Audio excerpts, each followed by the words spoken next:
Assalamualaikum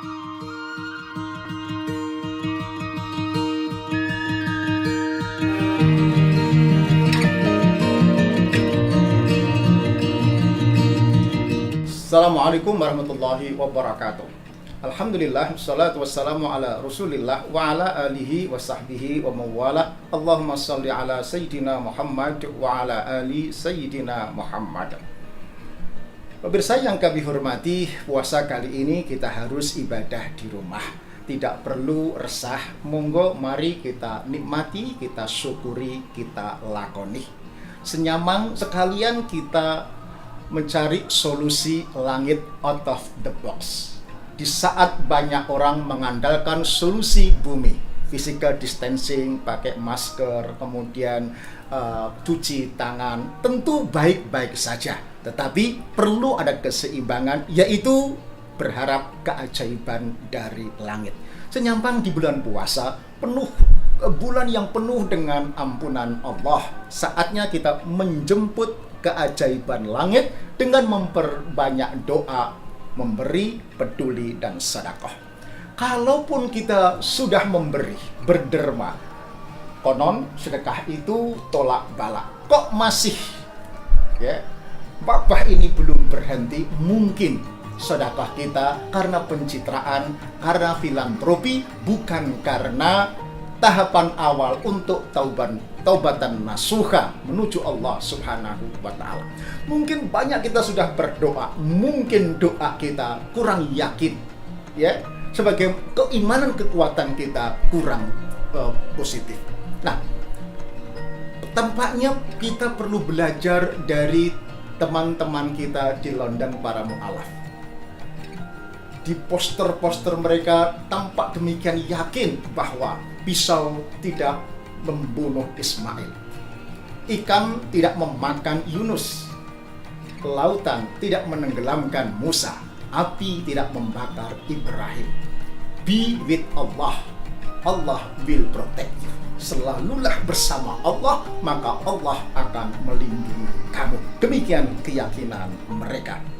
Nah, perbedaan faham yang mempertentangkan ibadah di rumah versus ke masjid mestinya tidak perlu dipertajam, karena sungguhnya kita hanya berpindah dari sunnah ke sunnah yang lain.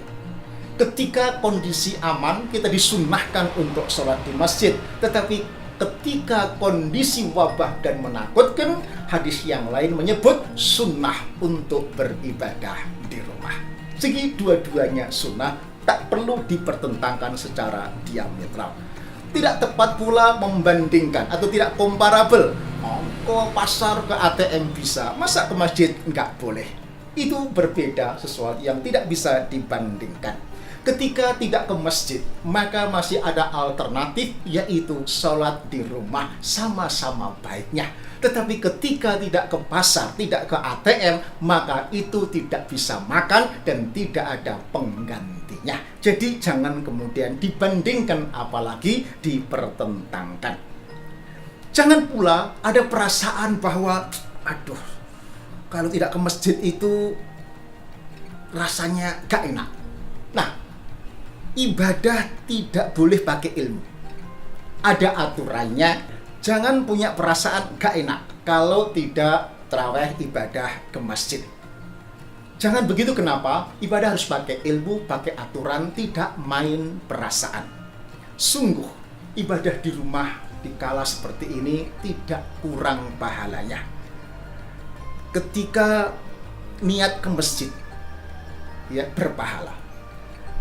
Kedua, biasa ke masjid, tetapi tidak bisa ke masjid karena terhalang bencana wabah, berpahala. Menjauh dari kemudaratan, darul mafasid muqaddamun ala jalbil masalih, berpahala. Mengutamakan kemudaratan ketimbang mendahulukan kemudaratan ketimbang mencari kebaikan, itu juga berpahala. Tidak membuat orang celaka juga berpahala. Ikut fatwa para ulama juga berpahala. Jadi banyak pahalanya. Nah, ambil posisi kita. Kalau kita sebagai ulama, silahkan berfatwa. Kalau kita sebagai makmum, ikutilah fatwa. Jangan orang bilang tengah, ya, tengah itu nggak nurut, yo ngeyel, gitu. Padahal dia bukan ulama. Islam memuliakan kehidupan dan kemanusiaan melebihi ketaatan ritual. Jika sekiranya ibadah kolektif atau jamaah di masjid mengancam kehidupan dan kemanusiaan, Rasulullah SAW memberikan keringanan untuk melaksanakan ibadah di rumah bersama keluarga. Assalamualaikum warahmatullahi wabarakatuh.